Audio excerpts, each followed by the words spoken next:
I spent a full day earlier this week going, word for word, through the transcript of Donald Trump's 78-minute interview on NBC's Meet the Press. And somewhere about halfway through that process, I had to stop and just take a break. The amount of lying, interrupting, and bullying had reached epic proportions. Every word out of Trump's mouth was an exaggeration or an outright falsehood. It was hard to read and even harder to analyze. The truth is that there was no there, no real statements of substance or policy, just rhetoric. And the vast majority of that rhetoric was simply not true, like objectively so. Which got me to thinking, how the hell do you interview, or more broadly cover, Donald Trump in a way that informs and educates the public? How do you avoid simply providing him a megaphone to blast out things that he says that have repeatedly proven to be false? Look, I'm not the only one contemplating these questions. Here's what CNN media reporter Oliver Darcy wrote about Trump's Meet the Press interview, and I'm quoting here. It's arguable that, at this juncture, there is really no need to interview Trump. After years and years of seeing how he dishonestly operates, what exactly is there to glean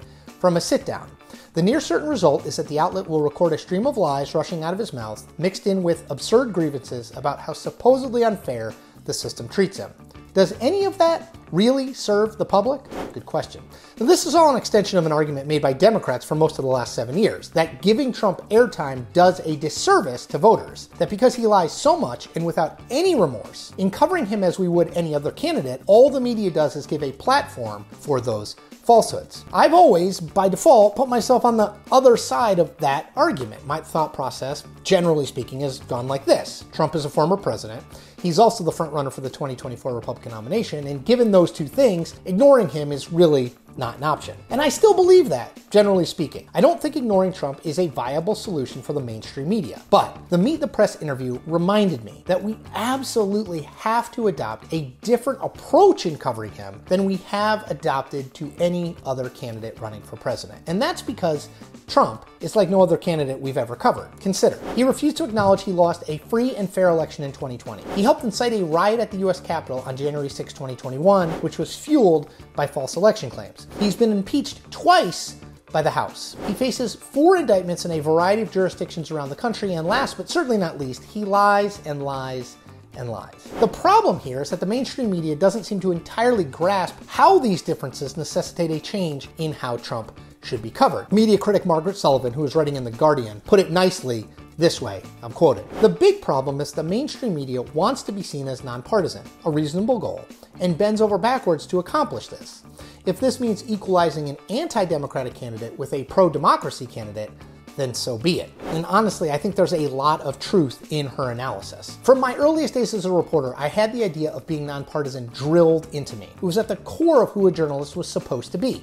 Someone who played it straight down the middle, always. But that idea was based on a sort of contract, an unspoken one, with politicians. That, yes, they would exaggerate or frame things to make themselves look good, but they wouldn't outright lie. That, yes, they would engage in partisan fights and bluster, but they would never work to provoke violence against the other side. That, yes, they would fight like hell to win elections, but if they lost, they would acknowledge that fact, congratulate the winner, and move on. Donald Trump doesn't adhere or even really acknowledge any of those norms. He blew up that unstated contract between politicians and the media who cover them long ago. The simple fact is that Trump has taken huge advantage of the slow changing norms surrounding political coverage. While the media was tut-tutting and scolding Trump for his verbal excesses, the billionaire businessman was using the platform these organizations afforded him to build a movement based on falsehoods and outright conspiracy theories. He didn't care about their scorn or their judgment. In fact, he reveled in their distaste for him because he was getting what he wanted: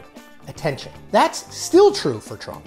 What he needs and what he feeds on is attention, which is why the media has to be very careful in how much and in what form we give it to him. Journalism is, at root, a public service. To best serve the public interest, we need to adjust how we interact with Donald Trump. That does not mean we should ignore him, but what it does mean is that we have to accept the fact that Trump is not an honest broker or anything close to it. He is actively using the media to manipulate the public, and in so doing, do them a disservice. Our job then is not to be nonpartisan or objective. It is to be honest, open, and transparent. Explain with facts exactly how Trump is bending or breaking the truth every time, without fail. Be judicious about what to cover as it relates to Trump. Always remind people of what he said before that contradicts what he's saying now. And look, this is harder than it might appear. Trump is a bulldozer. He just talks and talks and talks. He takes advantage of any weakness in the media's commitment to holding him to account every minute. So what? We must be vigilant. Trump poses a threat to democracy and democratic norms, the likes of which we have never